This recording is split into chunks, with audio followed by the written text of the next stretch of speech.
आता या पुढच्या लेक्चरमध्ये आपण बघणार आहोत आरबीआयची गुणात्मक साधनं. ओके. आधीच्या लेक्चरमध्ये आपण संख्यात्मक साधनं बघितलेली होती. या लेक्चरमध्ये आपण आरबीआयची इकॉनॉमीमध्ये लिक्विडिटीवरती नियंत्रण ठेवणारे गुणात्मक साधनं बघणार. ओके. मग गुणात्मक साधनं कशाला म्हणायचं? तर अशी साधनं जे पैशाच्या दिशेचं नियमन करतात. ओके. पैशाचं नियमन करणारे तर सगळी संख्यात्मक साधनं होती. आता पैशाच्या दिशेचं डायरेक्शनचं रेग्युलेशन करणारी काही साधनं आहेत. तर त्याला गुणात्मक साधनं म्हणतात. तर ही चलनविषयक धोरणाची वेचक पद्धत आहे. वेचक सिलेक्टिव्ह मेथड आहे. ओके. सिलेक्टिव्ह मेथड सरसकट ही साधनं वापरली जात नाही. ओके. तर त्याच्यामध्ये साधनं कुठली कुठली असतात? तर पहिलं आहे बघा सीमांतक आवश्यकता म्हणजे त्याला मार्जिनल रिक्वायरमेंट म्हणतात. त्याच्यानंतर वेचक नियंत्रण ज्याला आपण सिलेक्टिव्ह कंट्रोल म्हणतो. त्याच्यानंतर संस्थात्मक यंत्रणा आणि चलनवाढीचं लक्ष. ओके. काही संस्थात्मक यंत्रणा आहेत आरबीआयच्या आणि त्यांचं फक्त टार्गेट चलनवाढ वरती नियंत्रण ठेवणं हे असतं. त्याच्यानंतर काय करतात बँका आरबीआय काय करते? काही मार्गदर्शक सूचना देते, डायरेक्टिव्ह देते बँकांना. त्याच्यानंतर काही नैतिक काय तर ते पण उपयोगी नाही पडले तर नैतिक समजावणी म्हणजे मॉरल सुएशन. ओके. बँकांना नैतिकरित्या समजावलं जातं आणि ते पण काम करत नसेल तर मग बँकांवरती थेट कारवाई केली जाते. ओके. थेट कारवाई केली जाते. ठीक आहे. तर हे एवढं आरबीआयच्या वेचक नियंत्रणामध्ये किंवा वेचक पद्धतीमध्ये येतं. तर मार्जिनल रिक्वायरमेंट सध्या किती आहे तर 20% आहे. म्हणजे बँका जेवढं कर्ज देतात, ओके. त्या कर्जापेक्षा म्हणजे बँका कर्ज देताना जे तारण ठेवतात, ते तारण ठेवणारी जी काही किंमत आहे, ती किंमत आणि जे त्या तारणाची किंमत आणि जे काही कर्ज देतात यांच्यामध्ये 20% चा फरक असतो. म्हणजे जेवढं तारण तेवढंच कर्ज बँकांकडून दिलं जात नाही. तर त्याच्यापेक्षा कमी कर्ज दिलं जातं. ते 20% पर्यंत तेवढं त्या दोघांमध्ये बॅरियर ठेवलं जातं किंवा 20% एवढा बफर ठेवला जातो. तर त्याला म्हणतात सीमांत आवश्यकता किंवा मार्जिनल रिक्वायरमेंट. ओके. वेचक नियंत्रण म्हणजे काही ठराविक गोष्टी बँकांमधल्या काही ठराविक गोष्टी करून किंवा काही बदलून ते काय केलं जातं त्यांच्यावरती कंट्रोल ठेवला जातो. बँकांना काही मार्गदर्शक सूचना दिल्या जातात. त्यांची नैतिक संभावनी केली जाते. फायनली मग समजा त्यांचं थेट कारवाई म्हणजे त्यांचं संचालक मंडळ बरखास्त करणे किंवा तिथे ऍडमिनिस्ट्रेटर नेमणे यांसारख्या कृती आरबीआय करते. ज्याच्या माध्यमातून ते आरबीआय बँकांवरती थेट कारवाई करते हे दिसून येतं. ओके. तर आता बघा पुढचा मुद्दा आहे चलनविषयक धोरणाची चौकट आणि चौकटीचं हे लक्ष. तर चलनविषयक धोरण आरबीआयच्या मॉनिटरी पॉलिसीचं मेन काम आहे की ते म्हणजे प्राइस स्टॅबिलायझेशन करणे. ओके. सगळ्यात महत्वाचं काम प्राइस स्टॅबिलायझेशन आहे. तर सध्या चलनविषयक धोरण ठरवताना हे प्रत्यक्ष साधनांचं महत्व कमी होत चाललेलं आहे. डायरेक्ट टूल्स काय होते ते आपण बघितलेलं आहे. ओके. आता रेपो रेटच्या आधी रेपो रेट हा सुद्धा कसा आहे तर इनडायरेक्ट टूल आहे आरबीआयचं. ओके. आणि प्रत्यक्ष साधनांमध्ये सीआरआर, एसएलआर आणि रिफायनान्स फॅसिलिटी या 3 गोष्टी येतात. ओके. रेपो रेट कसा आहे इनडायरेक्ट टूल आहे. मग रेपो रेटच्या आधी जो पॉलिसी रेट होता, ओके, तर पॉलिसी रेट होता बँक रेट. ओके. कधीपर्यंत तर 1999 पर्यंत. ठीक आहे. बँक रेट हाच काय होता पॉलिसी रेट होता. त्या काळापर्यंत बँक रेट हा नाणे बाजारातील व्याजदरांचा आधार असायचा. ओके. म्हणजे जो मनी मार्केट होता. तर मनी मार्केट मध्ये जो व्याजदराचा जो आधार होता, तर तो आधार कोण होता? तर तो होता bank rate. Okay. Bank rate. पण बँक रेट हा कसा आहे? तर लॉंग टर्म साठी दिलं जाणारे कर्जाचं जे काही दर आहे, ओके, व्याज दर आहे. तर तो बँक रेट असतो. पण शॉर्ट टर्म साठी तर काही नाहीये. मग त्यामुळे बँक रेट काय झाला? हळू-हळू काय झाला बाद होत गेलेला. ओके. म्हणजे बँक रेटला पॉलिसी रेटचा दर्जा हा 99 पर्यंतच राहिला. ओके. 1999 नंतर चलनविषयक धोरणाचे मुख्य चौकट ठरलेलं रिझर्व्ह बँकेचं संख्यात्मक साधन एक आलेलं आहे. ते आहे लिक्विडिटी ऍडजस्टमेंट फॅसिलिटी. ओके. आता लिक्विडिटीला ऍडजस्ट करायचं तर एलआयएफ मध्ये आपण वरती बघितलेलं होतं की लिक्विडिटी ऍडजस्टमेंट फॅसिलिटी अंतर्गत रेपो रेट आणि रिव्हर्स रेपो रेट हे 2 गोष्टी येतात. ओके. हे 2 इनडायरेक्ट टूल्स येतात ज्याच्या थ्रू आरबीआय इकॉनॉमीमध्ये लिक्विडिटी कंट्रोल करते. ओके. तर चलनविषयक धोरणाचं अंतिम किंवा मुख्य लक्ष्य काय होतं? तर ते सीपीआय-सी आहे. लक्षात ठेवा. सीपीआय-सी म्हणजे consumer price index combine. Combine म्हणजे कसं अर्बन आणि रुरल या दोन्हीचे मिळून एकच कंबाईन रेट काढलेला आहे. की जो महागाई निर्देशांक ज्याला आपण म्हणतो की ग्राहक किंमत निर्देशांक त्याला म्हणतात. सीपीआय म्हणजे कन्झ्युमर प्राइस इंडेक्स म्हणजे ग्राहक किंमत निर्देशांक. तो कसा आहे? संयुक्त आहे. संयुक्त कुठला? शहरी आणि ग्रामीण मधला मिळून जो होतो तो संयुक्त. ओके. आता अलीकडचं चलनविषयक धोरण बघा. आधी पण आपण आरबीआय ह्या टॉपिक मध्ये बघितलं होतं आधीच्या व्हिडिओमध्ये की मॉनिटरी पॉलिसी कमिटी ही आरबीआयशी संबंधित एक महत्वाची संस्था आहे, जी 27 जून 2016 रोजी अस्तित्वात आली. 27 जून 2016 ला. तर आरबीआय आणि केंद्र सरकार यांच्यामध्ये 5 वर्षांसाठी महागाई नियंत्रणाचं लक्ष ठेवलेलं आहे. किती? 5 वर्षांसाठी ठेवलेलं होतं. आणि याच्यासाठी महागाई नियंत्रणासाठी जो निर्देशांक वापरलेला, तो निर्देशांक होता सीपीआयसी म्हणजे कंझ्युमर प्राइस इंडेक्स कंबाईन होता. आणि याबाबतची तरतूद कोणत्या कायद्यातून म्हणजे कलमात दिलेली आहे? तर आरबीआय ऍक्ट 1934च्या कलम 45 झेड ए नुसार दिली. कलम 45 झेड ए नुसार. तर रिझर्व्ह बँक आणि सरकारमधील करारानुसार कोणत्या कालावधीसाठी पहिलं महागाईचं लक्ष्य निर्धारित करण्यात आलं होतं? तर ते निर्धारित केलं होतं 31 मार्च 2021 रोजी. ठीक आहे. पहिलं निर्धारित करण्यात आलं. आणि कधी केलं हे? तर 5 ऑगस्ट 2016 रोजी केलेलं होतं. 5 ऑगस्ट 2016 ते 2021 दरम्यान 5 वर्षांसाठी. आणि हे होतं 4%. ओके. हे महागाईचं लक्ष्य किती होतं? 4% इन्फ्लेशन ठेवायचं होतं आपल्याला. ओके. आणि याच्यामध्ये बफर किती ठेवलेला होता? +-2 चा बफर होता. म्हणजे मॅक्झिमम 6% आणि मिनिमम 2% महागाई कमी जास्त होऊ शकत होती. ठीक आहे. आणि पुन्हा मग काय केलं गेलं? हेच लक्ष कंटिन्यू केलं 31 मार्च 2026 पर्यंत. म्हणजे अजून सुद्धा 31 मार्च 2026 पर्यंत इन्फ्लेशन कंट्रोल करण्याचं जे टार्गेट आहे, तर ते 4%च आहे. म्हणजे इन्फ्लेशन रेग्युलेट करायचं जे टार्गेट आहे ते 4%च आहे. ते 25-26चा फायनान्शियल इयर संपेपर्यंत आहे ते.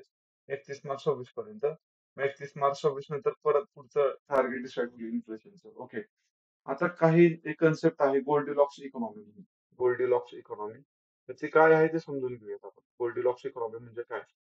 तर बघा, हा वाक्यप्रचार आहे ना गोल्डीलॉक्स इकॉनॉमी, हा सगळ्यात पहिल्यांदा केला होता डेव्हिड शुल्झमन यांनी. ओके. डेव्हिड शुल्झमन यांनी केलेला होता. तर आता बघा, शुल्झमनने काय केले तर इकॉनॉमीचे 3 गट केले. एक आहे गरम इकॉनॉमी म्हणजे हॉट इकॉनॉमी.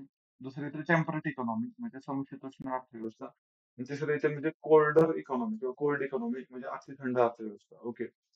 तर बघा, अतिगरम अर्थव्यवस्था म्हणजे कशी आहे? तर तेजीची इकॉनॉमी आहे. म्हणजे कसं? ज्याच्यामध्ये इन्फ्लेशन जास्त आहे अशी इकॉनॉमी म्हणजे कशी? तर तेजीची अर्थव्यवस्था.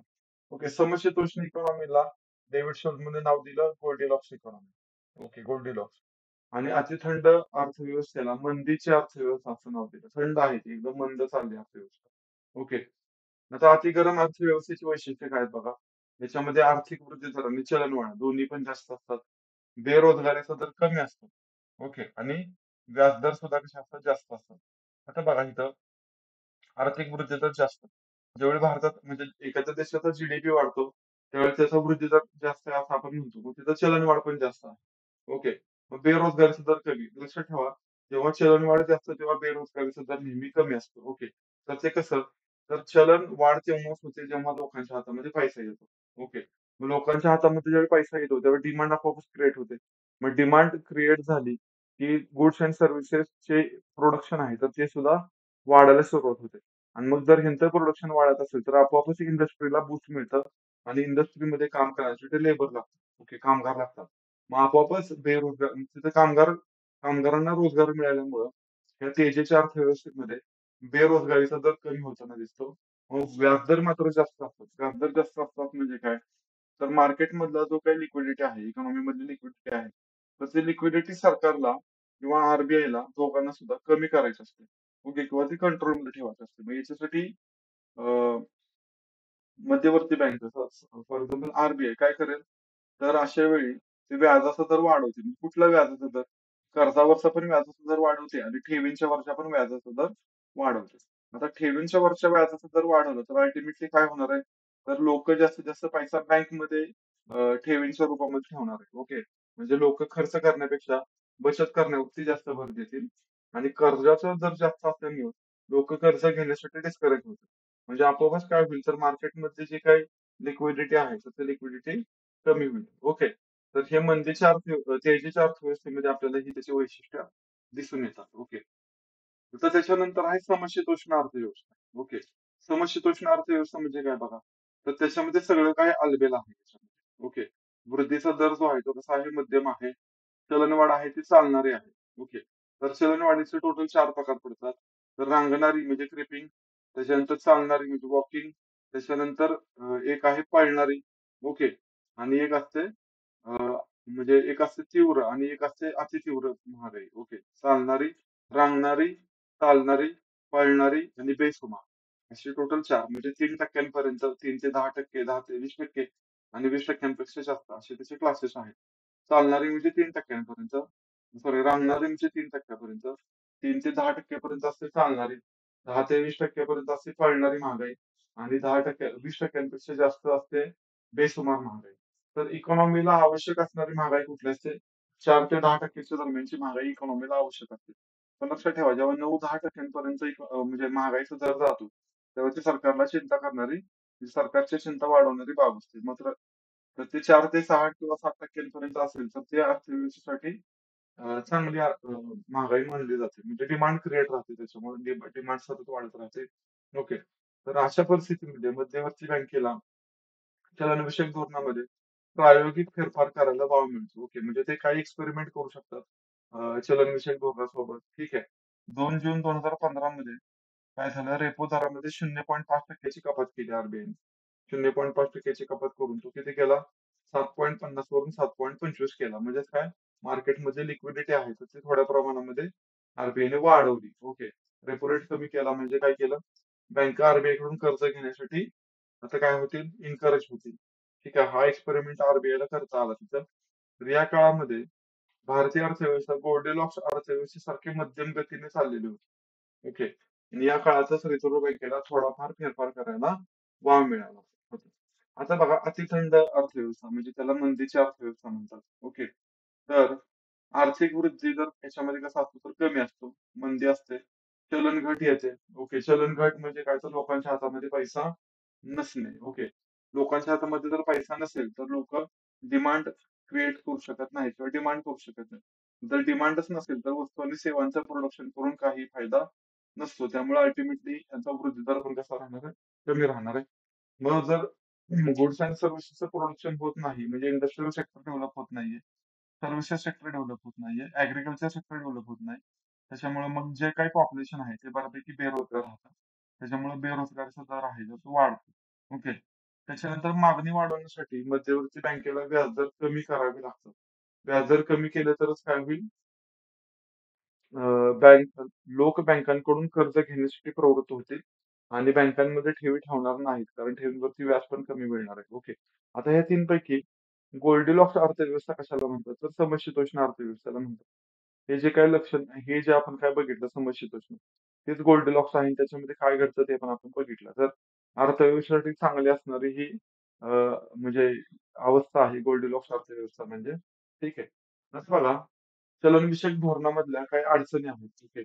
तर त्या अडचणी आपण बघणार आहोत, की चलनविषयक धोरण राबवताना कुठल्या अडचणी निर्माण होतात. ओके. तर बघा चलनवाढीचा अंदाज बांधणं कठीण असतं. चलनवाढीवरचा बाह्य प्रभाव चलनवाढीवरती काही बाह्य प्रभाव पण असतात. ठीक आहे. म्हणजे समजा इंटरनॅशनल मार्केटमध्ये काय फेरफार झाले, तेलाचे दर वाढले, कमी झाले, तर त्याचा चलनवाढीवरती पण इम्पॅक्ट होतो. ओके. धोरणाच्या पडसादामधील अवकाश म्हणजे धोरण पॉलिसी इम्प्लिमेंट केली. ओके. मात्र ती पॉलिसी डिक्लेअर केली, ती लागू केली. मात्र इम्प्लिमेंटेशन करण्यासाठी काय झालं?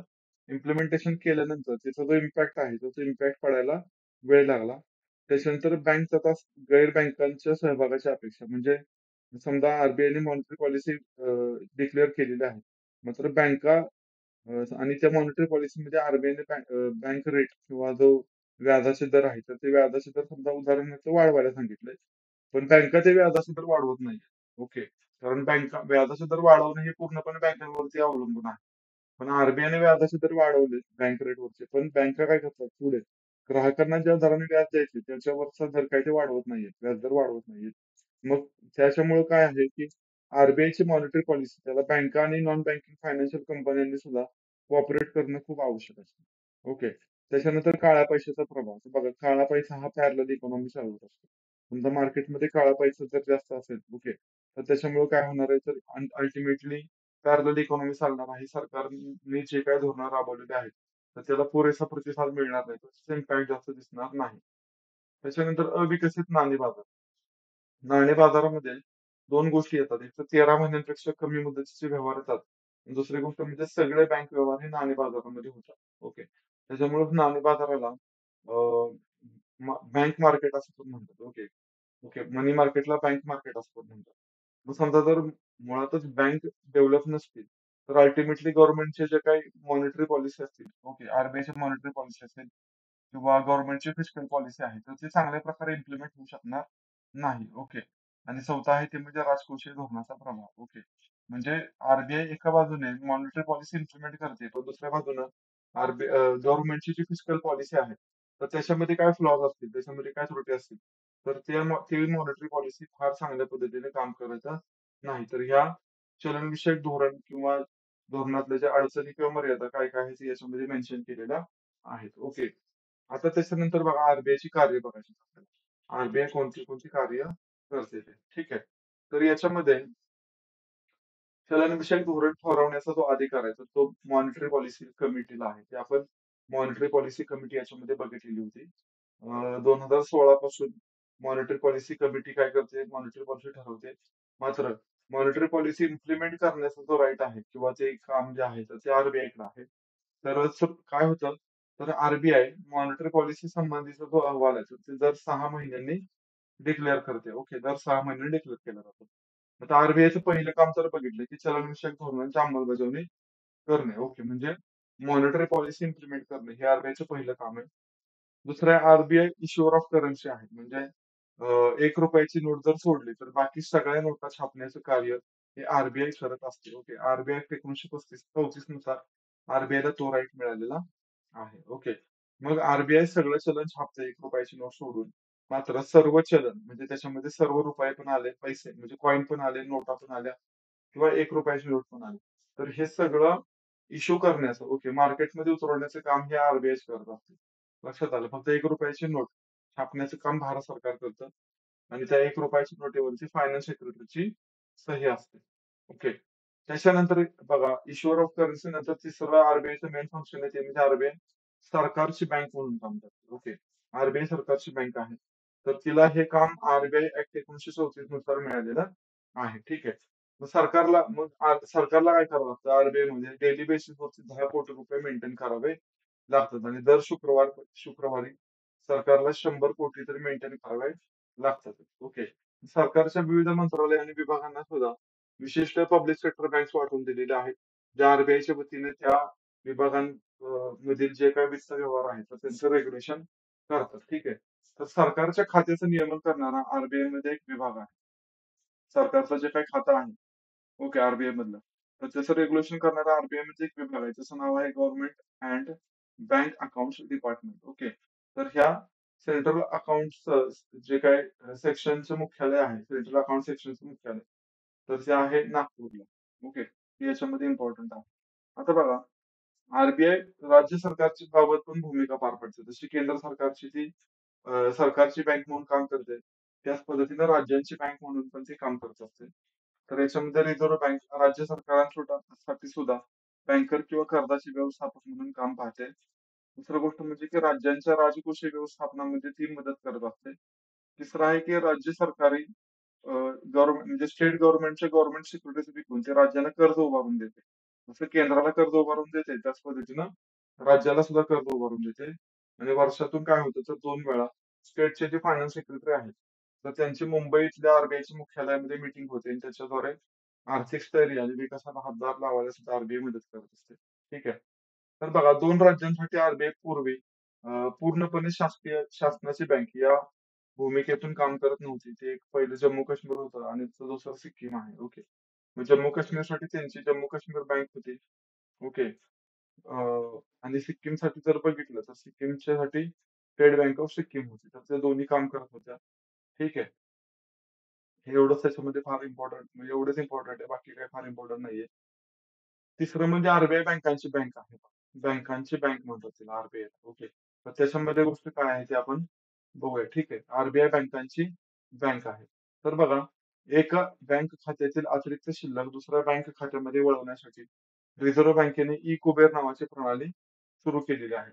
एका बँक खात्यामधली ऍडिशनल जी काही शिल्लक रक्कम आहे, तर ती दुसऱ्या बँक खात्यामध्ये वळवायची. याच्यासाठी आरबीआयने जी प्रणाली विकसित केली त्याला ई कुबेर प्रणाली म्हणतात. ठीक आहे. तर बँका रिझर्व्ह बँकेच्या ग्राहक होण्यासाठी पण पात्र असतात. त्यासंबंधीचे जे प्रोव्हिजन आहे, तर त्याला शेड्यूल बँक्स म्हणतात बघा. शेड्यूल बँक्स ह्या आरबीआयच्या ग्राहक बँका आहेत, कन्झ्युमर बँक्स आहेत. तर त्यांच्या जे काही प्रोव्हिजन आहे ते आरबीआय 1934च्या सेकंड शेड्यूल मध्ये त्याची प्रोव्हिजन केलेली आहे. ठीक आहे. जे काही कार्य पार पडतात हे काय फार इम्पॉर्टंट नाहीये. तुम्ही वाचून घेऊ शकता. कॉमन सेन्सची कार्य आहेत त्याच्यामध्ये आरबीआयच्या बँकांच्या संदर्भात. ठीक आहे. तर त्याच्यानंतर येतं म्हणजे ते म्हणजे पेमेंट अँड क्लिअरिंग मेकॅनिझम. तर त्याच्यामध्ये आरबीआयचा जो बीपीएसएस हा जो भाग आहे, तर तो कार्यरत आहे. ओके. आणि याच्या संबंधी payment and settlement systems act 2007 okay आरबीआयने म्हणजे पार्लमेंटने पास केलेला आहे. ओके.